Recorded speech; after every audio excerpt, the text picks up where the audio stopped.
All right, so here are the MABA Zombies. These are incredible Japanese toys from the 80s. I have two more to bring. Here we go. Okay, so this is Series 2. I have the complete Series 2. I find it funny how these are really, they're nice and complete in the box and come with their little slip tray cover. And then I have ones without their trays, but they come with their box. And then finally, I have ones with no boxes and no trays. So I shrank in quality as I got them, but I am still extremely, extremely happy to have these. So MABA Zombies, the word MABA is actually collaboration word between Mattel and Bandai. So this was a collaboration between Mattel, Ma, and Bandai, Ba. So this was a Japanese market-only spin-off of the toys from the 80s called Mad Scientist. So you might remember the Mad Scientist toys. They had like bendy figures. They had this like autopsy alien thing you could do where he was filled with slime and guts and different kind of organs and stuff, and you can cut him open with your plastic little scalpel, and you can kind of do your own little like autopsy on him and stuff. I remember seeing a lot of those toys incomplete all the time because it was a little bit before my time. So anytime that I saw these Mad Scientist toys, which I really, really liked, they were kind of always incomplete and stuff. So that sucks, but I kind of had something similar with like creepy crawlers, except you ate all that stuff. You ate the creepy crawlers.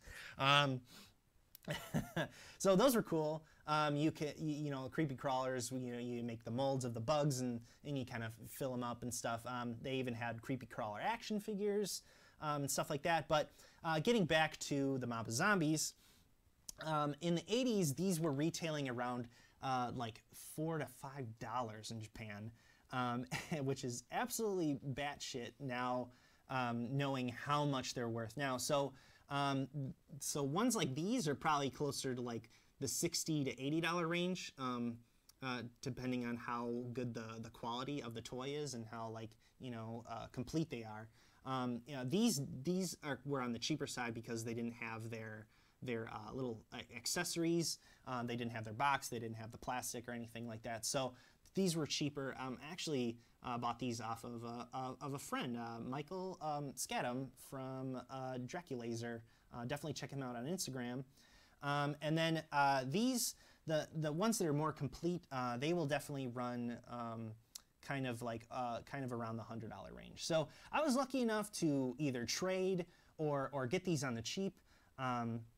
And so I've collected Series 2, but Series 1 and Series 3 are actually more of the rare ones. Series 2 is fairly common, still really rare, but if you're going to find some out on the open market, you're most likely going to find these. There are some up on eBay right now for like astronomical prices, which is total garbage, and I highly recommend you don't buy them for like $400 a piece because it just ain't worth it. Yeah, like I said, I slowly collected these over time. This is kind of like one of my favorite things to collect. It's kind of like one of those things where they'll pop up every, maybe like once a year or something, and it's kind of like a big deal, and you're like, oh man, you start to get sweat, your hands are all clammy, and you're clicking the mouse trying to bid on it or something like that. It's just kind of one of those grail items that, if you collect these, and there's only kind of a small group of collectors out there, which I'm lucky enough to be kind of part of now, which is really awesome. So there's all the collectors out there who collect these are really, really cool people. You'll definitely see them on their Instagrams and stuff. Impstagrams, Slimestagram. So I actually preloaded some of these with slime, so like any good cooking show, we did it ahead of time for the Reaper and the Hopping Ghost. But I just kind of wanted to go over their designs and their aesthetic a little bit. So they all are cast in this cool brown rubber. All of the Series 2 ones were. They kind of had like a theme where the first series was kind of like this cool purple-ish rubber, and this series was like a brown. They kind of, just by looking at them, you can tell that they hearken to, kind of more American sensibilities with with like creatures and stuff. So we have, you know, your typical werewolf type of character. And then we have our Gill Man, you know, like creature from the Black Lagoon. And then, you know, we have a Frankenstein character, which is totally awesome. I love this one a lot. And then we have the Grim Reaper. And those are pretty, you know, like pretty standard representations of like spooky ghouls and stuff like that. And then we have some different styled ones. These are kind of lean more towards like the Japanese kind of lore and culture. The other lines heavily leaned on like lore from Japan and kind of more cultural tie-ins to like that, even like Alien and stuff like that.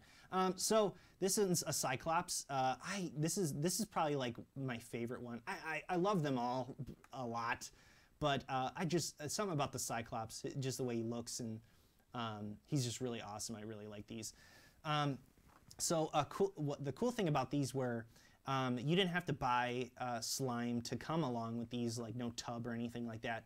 They actually came in the bottom of this cardboard here.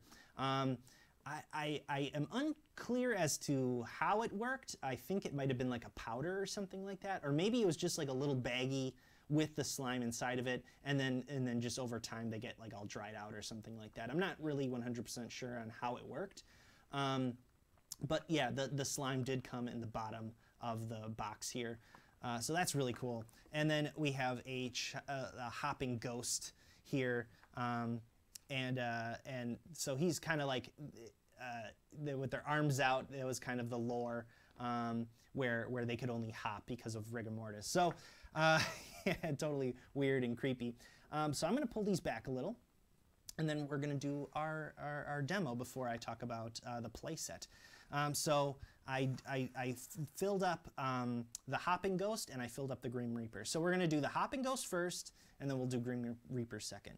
So how you would do this is you would take your slime, and then you would pop off this like cork thing on the bottom of the figure, and then you would fill it up, and you would squeeze, and it would come out of whatever orifice or whatever type of thing that they had planned. So with this one, it'll come out of his mouth, and he has this like cool moth accessory made out of like a keshi. These are all kind of like a very soft vinyl material. So here we go. Hope it works. Yeah, okay. Here we go. Oh, it's orange. Cool. There. Oh, it's sliming out. Oh, he had a big night last night. Oh man. And it comes out the bottom too. He has pooping action as well. So yeah, so this is kind of like what their gimmick was. You just squeeze them, and they would have, all the slime would pour out. Here's the little. It's super hard to pick up, but there's a little keshi moth thing that comes out of his mouth. Super gross, super gnarly. And here we'll do. I'll make sure that it doesn't come out the bottom this time. So the Grim Reaper one, which is another one of my favorites, his little pop-out accessory were his eyeballs. So I'll go a little bit further back so I don't drop it on the floor. Oh, there's his eyes are popping out. Oh man, look at that. Oh. It's so gross, but so fun. Yeah, look at that. His eyeballs popped out, and then you get all the slime everywhere. This is just part of the gimmick, you know? This is what slime toys are all about, filling it up and squeezing it and just getting that gross reaction.